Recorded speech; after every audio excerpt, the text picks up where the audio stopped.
আসসালামু আলাইকুম ওয়া রাহমাতুল্লাহি ওয়া বারাকাতুহু।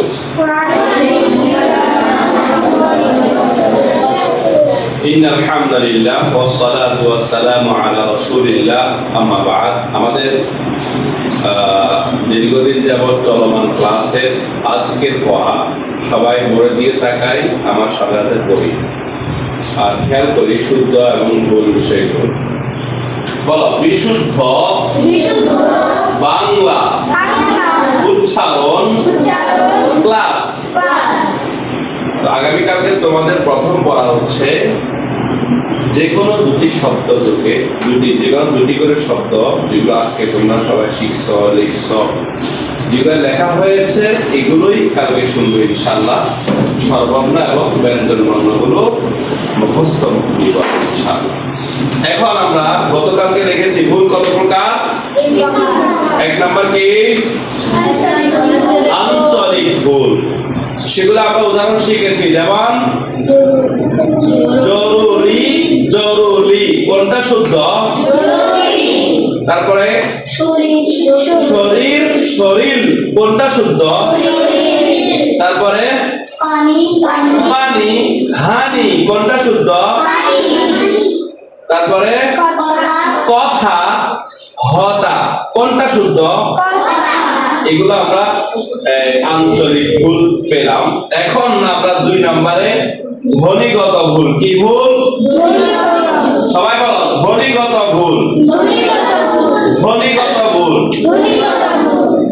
একজন যদি আমাকে বলে যে আমি আপনার মাদ্রাসায় দান করব, তাহলে সে উচ্চারণ করবে এই শব্দটা দান। এভাবে বলবে না, বলবে কি আমি দান করব। দান এটা দান করব। আচ্ছা, আর কেউ যদি বলে আমি আমার জমিতে ধান চাষ করেছি, তাহলে সে বলতে হবে কি ধান। মানে বাতাসটা বেশি বের হবে, ঠিক আছে। এবার এটা কি ধ।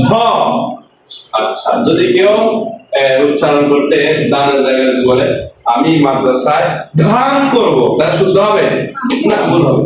আর যদি আমি আমার জমিতে ধান চাষ করেছি, তাহলে কি হবে, ভুল হবে। বুঝে আসছে? ওই যে দর্শন আর ধর্ষণ, আমরা একটা গল্প শুনেছিলাম না? হ্যাঁ, এটা হয়ে গেল। এবার দেখো ঘ, এটার নাম কি? এটা ঘ। বাতাসে হবে, উচ্চারণটা জোরে হবে। আচ্ছা, একটা হলো বাত, একটা ভাত কোনটা শুদ্ধ?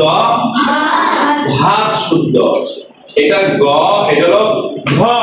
এটা কি ঘ, এটা এটা যদি শুদ্ধের শব্দ দিলাম গরি গরি। এটা কোনটা শুদ্ধ?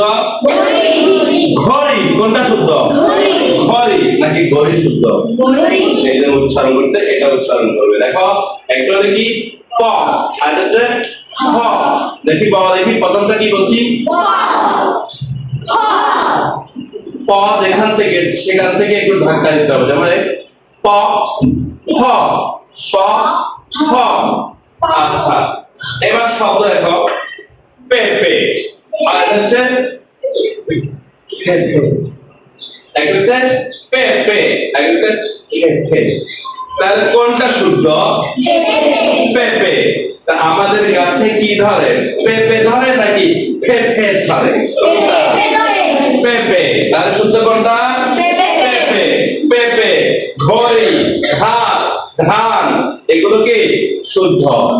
আল্লাহ আমাদের সবাইকে শুদ্ধভাবে বিশুদ্ধ উচ্চারণে কথা বলা শেখার তৌফিক দান করুন। আল্লাহুম্মা